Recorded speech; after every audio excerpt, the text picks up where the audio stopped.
Welcome to MedTech Speed to Data, a KeyTech podcast. I'm your host, Andy Rogers, VP of Business Development at KeyTech. Each month, me and a KeyTecher are going to interview a MedTech leader and talk to them about the critical data-driven decisions they make in their programs. Hey everybody, welcome back to MedTech Speed to Data. I'm your host, Andy Rogers from KeyTech. Today, episode 23, we have James Domine, CTO from Avail MedSystems. James, welcome to the show.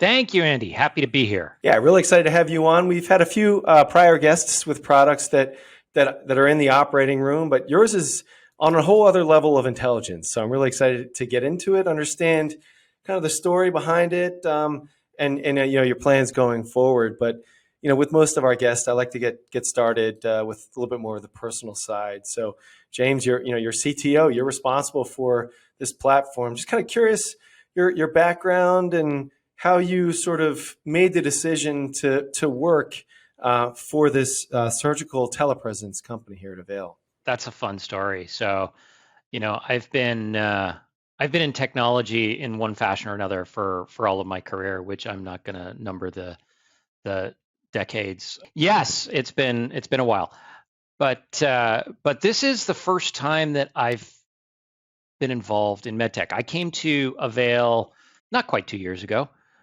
So it's been a really interesting 2 years, but this is the first time I've been in the medtech space, in the healthcare space at all in any way, shape, or form. I did a bunch of other stuff. I kind of started really low in the technology stack, and I worked on optical communications and worked my way up to IP networking and worked my way up to software. And I've been kind of stuck with general software up until Avail, which has been fun. But Avail's my first medtech gig. Got it. And so why did you make that switch from, classic tech, Silicon Valley type tech? TiVo, I think, is where you were, which is super cool. We can talk about that offline. Why did you take this opportunity? We'll look at it that way. Yeah. So it really started with a conversation with Daniel Hawkins. And Daniel's our CEO and founder here at Avail MedSystems. Anyone who knows Daniel knows he's an amazing storyteller. And he painted such a compelling picture of the impact that Avail MedSystems will have on the healthcare industry and how that can help patient outcomes, that I just had to come here. I really didn't know anything about the surgical world. Daniel started explaining how things happen in today's typical operating and procedure rooms. And it just blew me away. Like, we have such an opportunity to completely eliminate the physical boundaries that have constrained collaboration, that have constrained the way procedures are run, and we can change all that. And so, like that just as an opportunity was hugely exciting. And then I was like, okay, so how do I think I fit in here? And I really want to bring my own experience. My experience with innovation on pace of evolution, and bring that to the medtech industry, because I think I can make a big difference here. I think as an individual, I can bring Silicon Valley mindset on products, on engineering, to an industry that's, historically been a little more conservative. When I was preparing for this interview, the thought that came to mind to me was, the consumerization of healthcare. And, granted, this isn't like an in-home product, maybe right now, but, the idea of like your background in sort of tech and streaming in the home environment and the digital experience, and translating that consumer experience as well to the operating room, I think is a common theme in our industry. And it's great to kind of talk to you today about this story. So let's get into it. Our audience is dying to know, what the heck is Avail MedSystems, and what is this surgical telepresence company all about? And there's the phrase advanced technology, breakthrough, simplicity. I thought it was a great slogan, on your homepage. You may have come up with that, but the idea of like making complex technologies really easy and intuitive to use is, I think what a lot of people out there are striving to do. So walk our audience through the Avail system.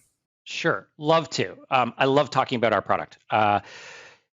Avail is, let me start at a high level. It's a complete hardware and software telepresence system and we might want to put a pin in that and come back to what does telepresence mean. But it's a telepresence system, and it connects human expertise and it connects digital tools inside and outside of the operating room.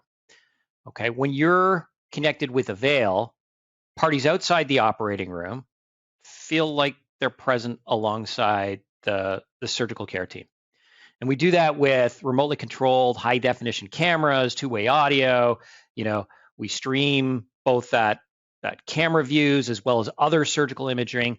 And we've got collaboration tools like telestration and freeze frame. So someone outside really feels like they're in the operating room. Like, that's the high level. Who needs to view this on the outside? Like if someone's being operated on, I imagine they're right there at the bedside. So who is teleporting, if you will, into the OR? That's what I had to learn about. It turns out that in today's operating room, there can be a whole host of parties. So there's always the surgeon or the interventionalist that is running the procedure. And we in no way, shape, or form are changing that. The surgeon is in control and they are physically in the room along with the rest of the surgical team, the nurses, the scrub nurse, the rotators, et cetera. And so they're always going to be there. What I didn't realize is that there could be clinical specialists from a device company, there could be sales reps from a device company, there could be additional physicians that are there to monitor, to proctor, there could be physicians there could be fellows there that are watching and learning, there could be residents, there could be any number of people. And so our aim is to say, okay, how can we allow those people the same sort of experience or potentially even a better experience without physically having to be in the room? And that is what we call surgical telepresence.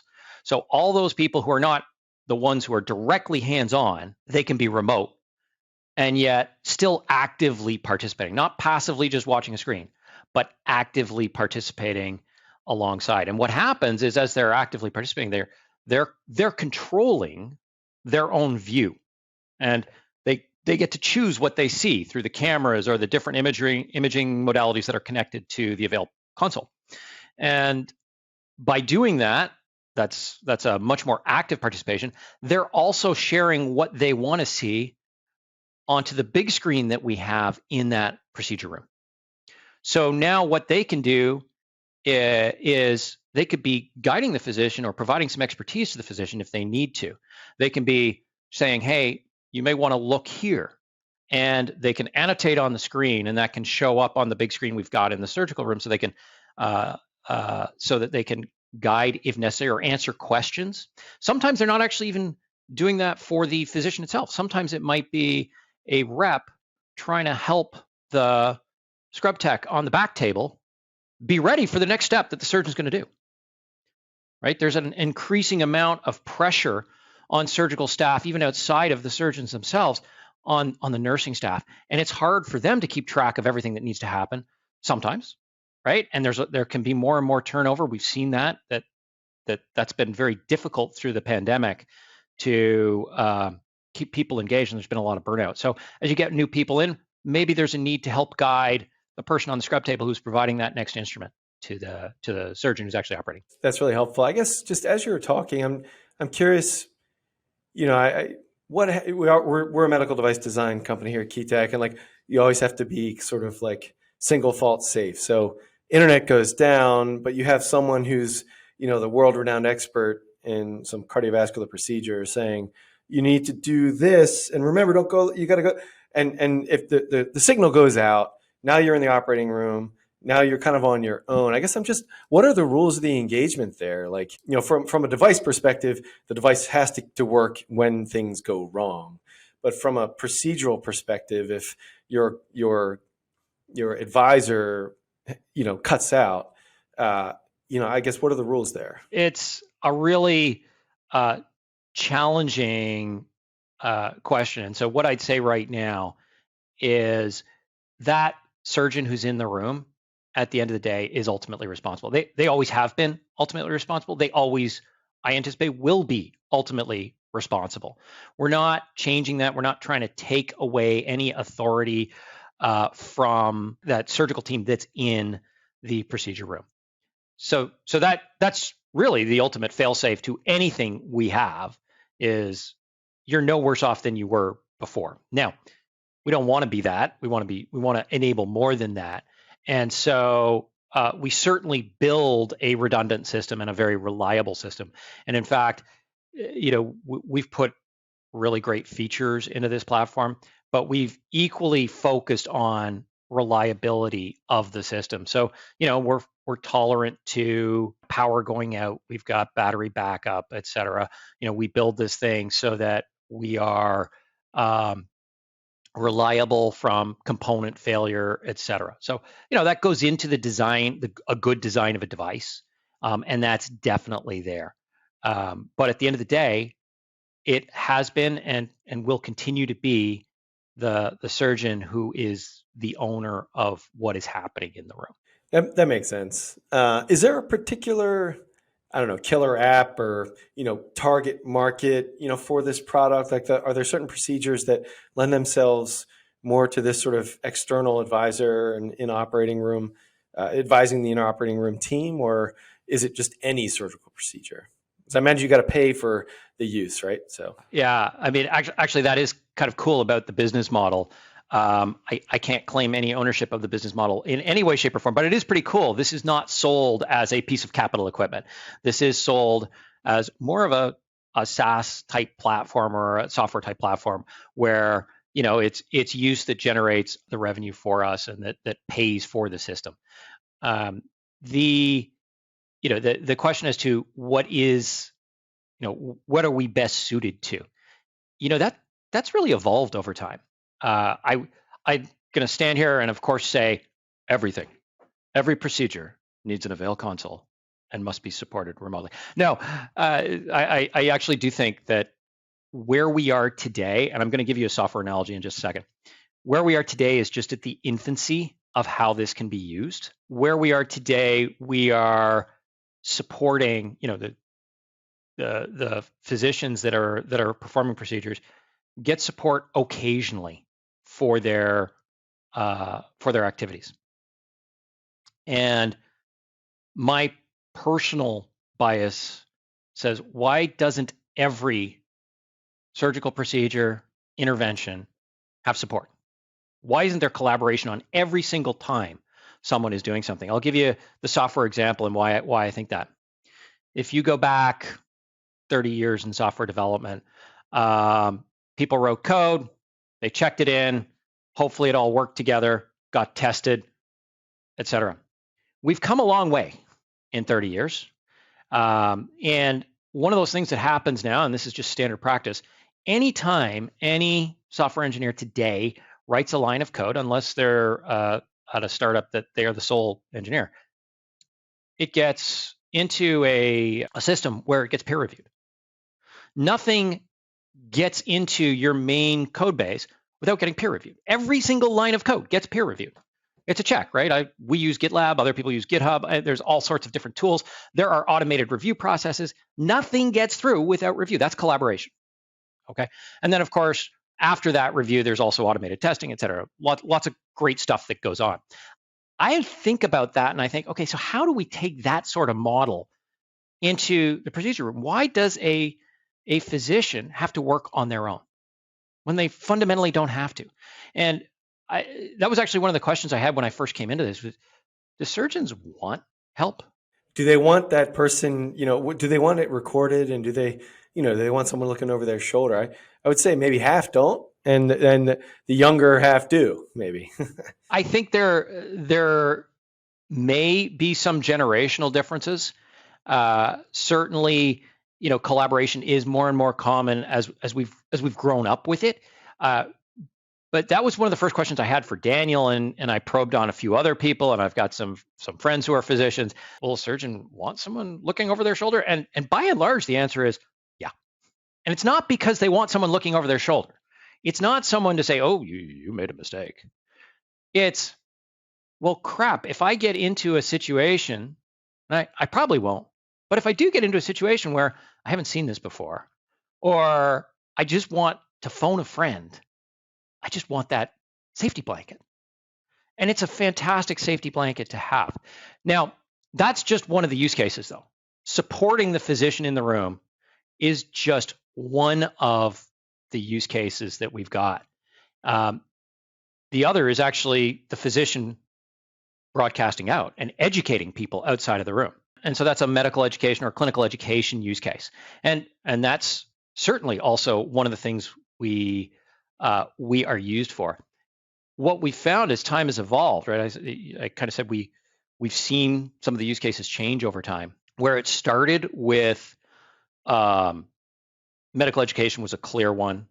That physician support started to become more and more prevalent when COVID hit, and operating rooms actually got locked down, and the hospitals were not allowing anyone else into the operating room. And the physicians were like, but I like device reps who helping, just being there for me or being there for my nursing staff. So that took off during COVID. Now we're starting to see this change, and people are thinking more broadly about how can they use this technology in other ways. So we've got some leading medical device companies who are very forward thinking and saying, hey, I can use this throughout the product design lifecycle, from the very beginning of product conception, where I'm trying to analyze what the problem is, to early designs, and I can test those with physicians. And this can really speed up device product design, because I now don't have to wait for the availability of flying one person from the development team to a hospital or the one surgeon who's willing to do it, to try something new or to answer my questions. And I can actually bring my entire development team virtually into the room with the physician who's either having the problem that we're trying to solve or who's got the early phase device. So that's really cool. Yeah, you can really scale education, feedback for your product design, and then of course just advising procedures and assuming you're driving towards better outcomes, right? I was going to say there's kind of two angles, right? There's absolutely we want to drive better outcomes. I also, and this was part of Daniel's initial vision, we can also drive faster product design cycles because we can be that much more efficient. We can speed that initial investigation. We can speed the clinical trials. We can speed the rep training. And then we get into physician assistance. So all that can happen much more quickly. I saw recently there was a partnership with Medtronic. Is that what that partnership is all about? Medtronic Neurovascular is who our partnership is with, and they've come into this, in a very innovative and forward-thinking way. They're really looking at us as they really want to leverage technology, and we're part of that to advance stroke care. And I love that mission. They created this program, they call it the Remote Connectivity Program, the RCP, and they created this program to spend more time with their customers. Now that time could be, back to what I was saying, could be product support or product training. It could be for R&D purposes. Like they saw that opportunity. The program also offers a second point, which it allows their physician customers to use the Avail platform for collaboration with themselves within the community. And certainly neurovascular, that specialty, those physicians that I've been exposed to, they love collaborating. They love sharing knowledge. They love sharing stories. They love training each other, learning from each other, because there's just so much to do here.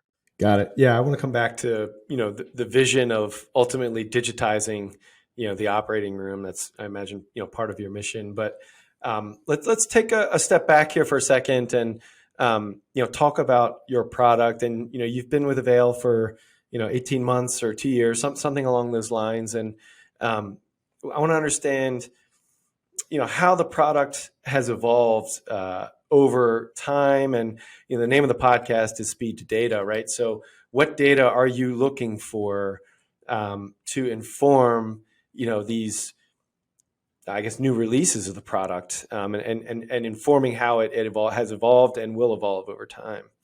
What data are you looking for? So number one, and this is kind of where I come from, we want to take a technology, a Silicon Valley approach to evolving the product. The product is constantly evolving, right? What we want to do, though, in terms of how do we evolve, we want to make sure everything we do is driving towards a benefit to an improvement in the way our product is used. So I've got some history. So my background, I've spent roughly equal times on the engineering side and on the product management side. So it's kind of fun. When I've done that, part of my product management stint was in the early 2000s in the networking space. And what we did there when we were trying to figure out what to do, it was a feature race. Like that's what it was. It was who can follow up and implement the latest IETF Internet Engineering Task Force, the latest draft, which was the standards. Like we never actually waited for anything to become a standard. It was always an IETF draft, and we're just getting to the next version and the next version. And how can we add more and more features, and how can we add more ports and more feeds and speeds? And so it was all about that spec sheet. Was that to keep up with competition or just grow your market? It was keep up with competition. I mean, back in those days, Cisco was the 800-pound gorilla, and they're still pretty big today. But there were a lot of startups, of networking startups, and a number of them got bought by Cisco or by Cisco competitors. We got bought. The company I was a part of got bought. It was very much about keep up with competitors, and it was not back in those days. It was not as I was certainly not as finessed in terms of why are we doing this. And the key question isn't what's on the spec sheet or what is my competition doing. The real key question is how am I going to be used and how can I fit into that? And that's really one of the disciplines that we've been working on here at Avail MedSystems, right? So the data we want. So for instance, when we first started out, we started throwing some features against the wall. We developed some features and we take them out to our user community and we'd say, here, let's try this. Okay. We had some misses. We had some places where we developed a feature and it was like no one used it, or it was not developed in the right way. And so over the past 2 years, we've switched our approach. So for instance, the data I'm looking for, I actually we do a lot of UI design work ahead of coding anything. And we'll take that UI design work and we'll go test it as a UI design. And we'll test it with users. We'll do user testing without an actual product behind it. And you can easily build this stuff out very quickly, so that therefore my iteration cycle on changes to the user interface has gotten much quicker. And the benefit, the designs we actually end up coding, we know are going to be used. And that has contributed, I will say, Andy, that is one of the single biggest things that has made the product team and the engineering team get happier with each other. Because the engineers see, oh, this is being used, not, I just did all this work and I got to redesign it. What are you thinking? Yeah, I think that the lean thinking, and the phrase that's always struck with me is, fake it. You put fake features in there to get out. I know that they're not fake. It's a real GUI you're looking at, but there's no real code behind it. And just test it and then come back and know that what you're developing is actually what the market wants. Yeah. While we're talking about user experience, let's just talk a little bit more about the product. So there's cameras, there's a console on wheels, and there's a big GUI in the operating room, and you can move it as close, I guess, as you want. And there's like sort of a dental sort of gantry to move the camera closer, and it kind of auto focuses and everything. And I guess are those gantries? Can they be controlled remotely, or is that just a manual move? It's a manual, very, very well built, well engineered custom boom arm that we've got. So let me kind of step back and kind of describe that console thing, right? It does sit in the procedure room. It's a piece of custom built hardware and software. It's got 2 cameras. It's got custom audio. It's got a big display screen. It's got a local computer. It's got a secure connection to our cloud. It is on wheels, and it's got this big boom arm. Now, everything on this has been custom designed for this use case, right? To run in the operating room. So, for instance, these aren't just simple cheap cameras. These are high definition pan tilt zoom cameras with a 30 times optical zoom. Right? We're not talking digital zoom here, right? We're talking optical zoom. So you get wonderful crystal clear pictures from these things.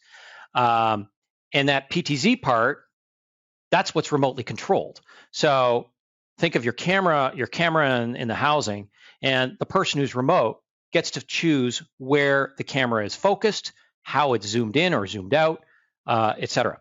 So that's one part of it. Audio is actually, when you talk about, what have we learned over time and what data did we have? We had to do a lot to improve our audio. We have at the heart of it, the hardware is pretty awesome. We've got a custom built mic array and a speaker system, which is designed to handle what I call the hostile environment of an operating room. Okay, especially if you think of like an orthopedic case, there can be beeps from monitors, there can be trays crashing, there can be instruments doing things, there can be buzz saws, what have you. So it can be a really hostile environment, and we've got to be able to pick up the physician's voice. Audio is an area where we had to learn. And so we did a lot of cases where we got permission to record the audio in the room, and we took that back and we figured out how we could get better. So that was a really strong iterative process, such that right now I think we've got some amazing audio and some intellectual property around it. It uses a variety of technologies, both from kind of your traditional audio, DSP, digital signal processing and filtering, but also some machine learning algorithms behind it for custom noise reduction. Right, so that's part of it. The boom arm is really cool. I love the boom arm. We custom built that with a partner company. We went to a specialist company to help us design and build something that is unique to our product. But they're a specialist in this space. Like they do a lot of those gantry arms, those boom arms for the medical space. And so it's heavy, it's smooth, it's beautiful, it's robust. I love that thing. I think the challenge though is it's heavy. Like it's easy to move, right? It's nice, it's beautifully balanced, but it creates an interesting moment arm for the entire console. And so that took some design work to ensure that was not a problem. Yeah. So we talked about the user feedback on easy to change things like the GUI. And so I know you've got, I assume you have fielded platforms now, like on the market, you're selling, you're getting revenue. How do you determine what additional features you might want to make or add to this platform? You mentioned 2 cameras, and obviously there's a feed, I think I saw on the back, for other inputs, endoscopes or whatnot. But where does it end? with this sort of telepresence, kind of robot sort of thing, avatar. Where does it end? This is what I love about technology. It doesn't. The current version of our product, we call it the Gen 2 or the AC200. That's the console in the operating room. There's a little bit of creative fiction in calling it Gen 2 because it's actually the 5th iteration. I wasn't around for iterations 1, 2, and 3, but I have been here for 4 and 5, which we call Gen 1, 5, and Gen 2. And so a lot of that was learning with those early use cases as to what makes the most sense. There will be a platform beyond the Gen 2. Not going to talk any details about it, but there will absolutely be something because we are in a constantly iterating field. A lot of what is needed though right now is features on the software side. And you asked, how do you figure out what to do? That is a classical product management question.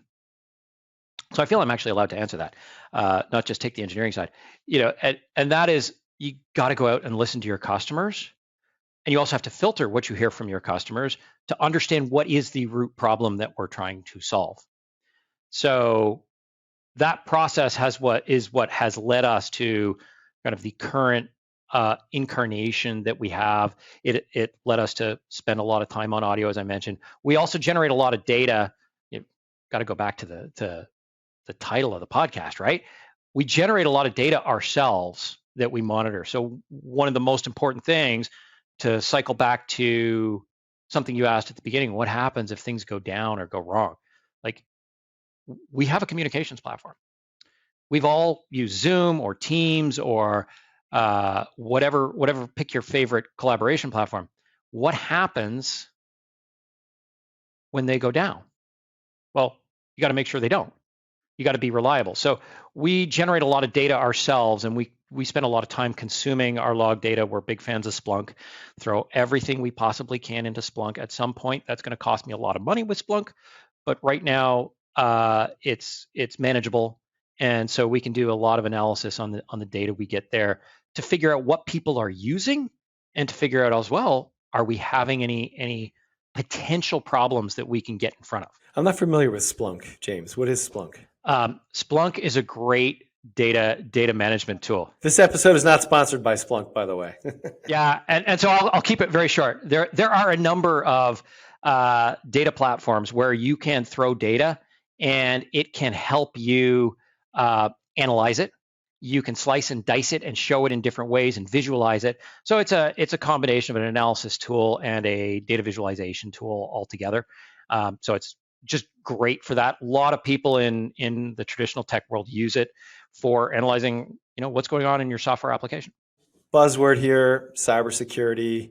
We know it's big in the tech world and in your prior life. Just how have you, if I may, how have you made sure that this platform is cyber secure? Like, what did you put in place? That is an area where I've gotten increasingly paranoid since I've got here. So let's start with some facts, or at least some data points. One of the security companies out there that provides tools is called Checkpoint, and I was reading one of their reports that just came out late last week from Checkpoint, and it was basically analyzing cyber attacks by week, by industry from 2022, specifically kind of the change in 2022 over 2021.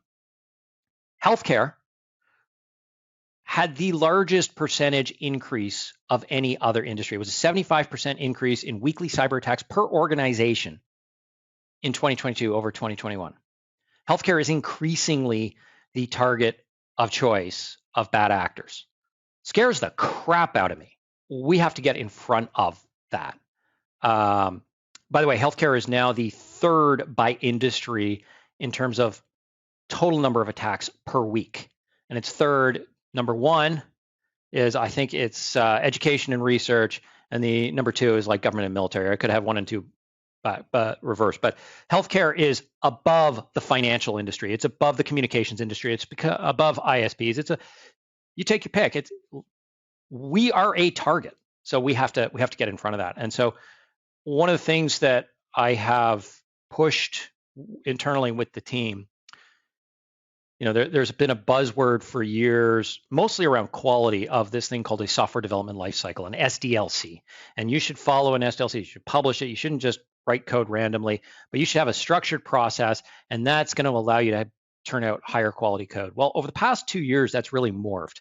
And if you look at some of the guidance from the government and from others, it's morphed from you should have an SDLC to no. You need a secure software development lifecycle, an SSDL. And so we've been internalizing that here at Avail, right? Because it's not about testing your product after you've done it. That is too late. You've got to internalize security right up front, and you got to think about the different vectors of attack. And so that's one of the things that we have been strong advocates of and can always do more of. Like, security is an area where there's always more to do. So that's a mentality shift. Yeah, James, you're probably Avail's one of the bigger sort of startup companies that we've had on the podcast. I'm curious, like, what your team looks like from a cybersecurity perspective. Do you have, an in-house sort of cyber team, or do you outsource for that expertise and monitoring, these platforms that are on the market? How are you designing your team? Yes and yes. So we have people within the team that are, nominated to look at cybersecurity and that are part of our cybersecurity stance.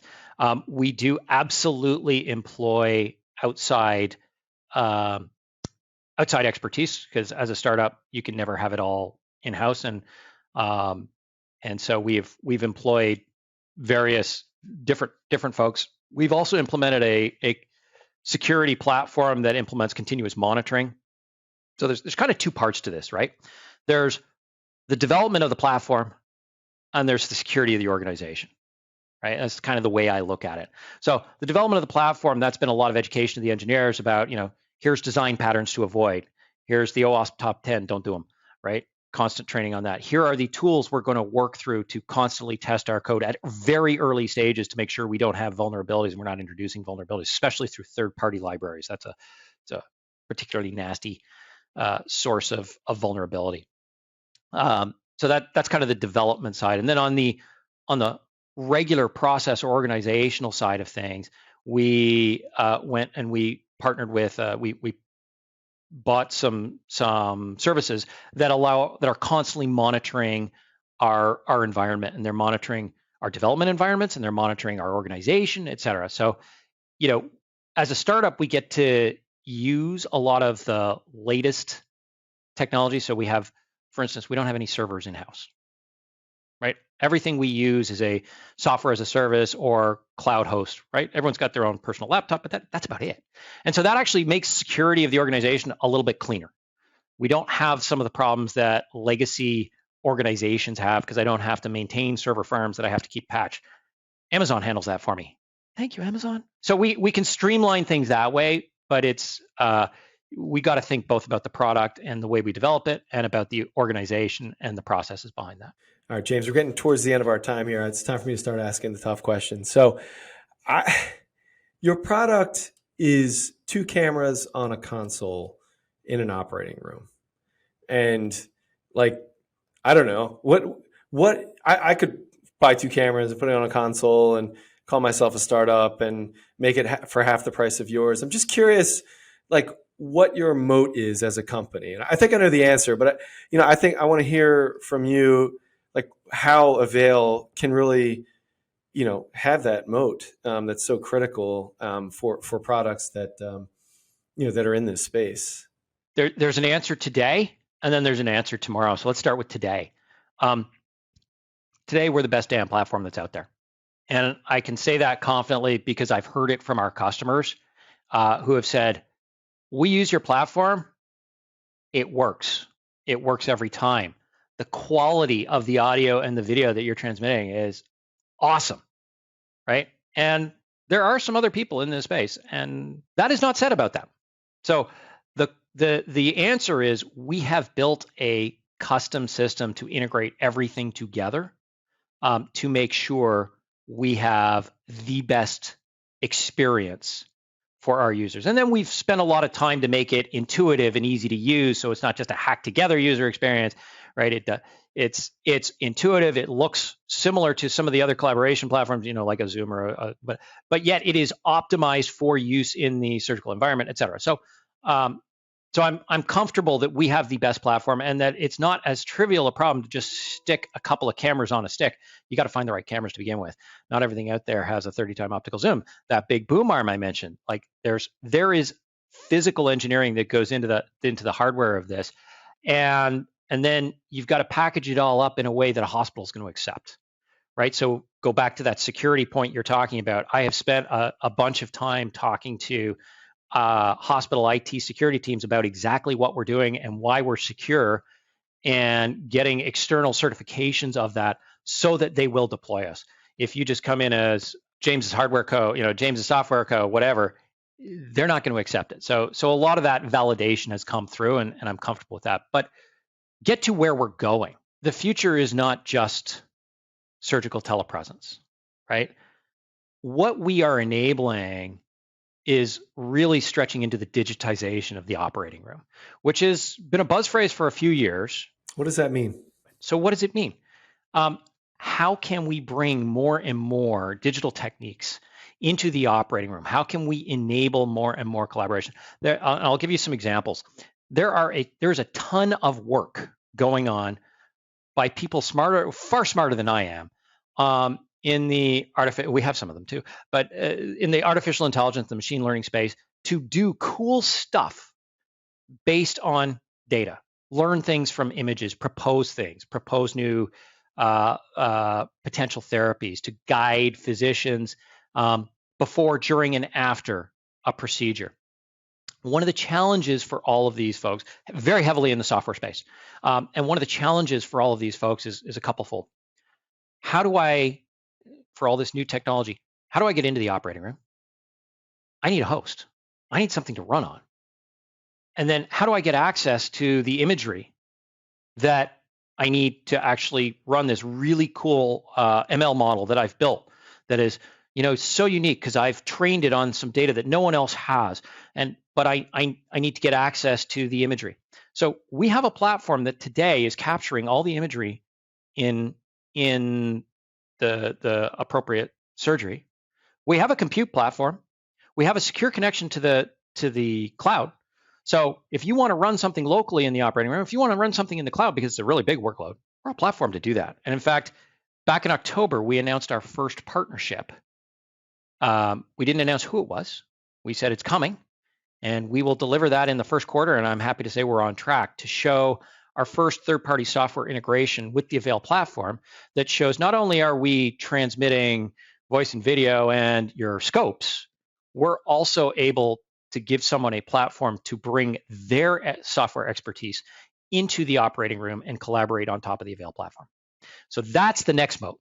And that's at its simplest something like take an image of an organ, just at its simplest, and run it through the ML algorithm to say, you need to, intervene in this manner versus another manner, right? That's kind of what you're talking about. It could be that, absolutely. It could be something else. It could be a process tool that helps a physician or a surgical staff do different things or keep track of different things. So I think the point is we don't know, and we're certainly not going to be able to develop as a startup, and even as we become super successful, we're not going to be able to develop everything. Some of the background I have, though, is, and I did this last at TiVo, is we turned TiVo from a cable box into a streaming platform, and we enabled the streaming apps to deploy on our latest streamer device, and that's an example of what we're doing is we're building a platform that others can deploy technology onto, applications, software, models. It depends on what they're trying to do, and we're going to make sure that there's a way for that to surface appropriately.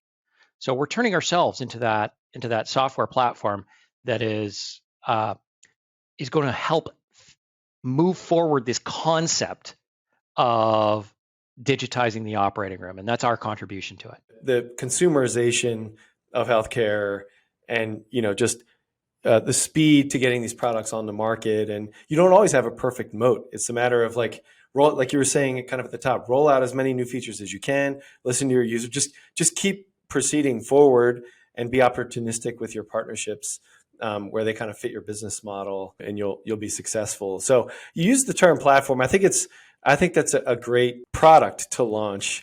Also, just to kind of close out here, the beauty of your product is you're not just narrowly looking at one little laparoscopic procedure, right? It's a platform that can be used in so many different ways. It's a wonderful business to have. You have that flexibility. So, we're talking about, medical education, advising surgeons as they're doing procedures. And then from where Keytech sits, like helping inform developers learn about how their products are being used in development and on the market, and reducing the amount of time it takes for these products to get to market. So, James, seems like it's still early days over there at Avail. So I'm excited to tune in.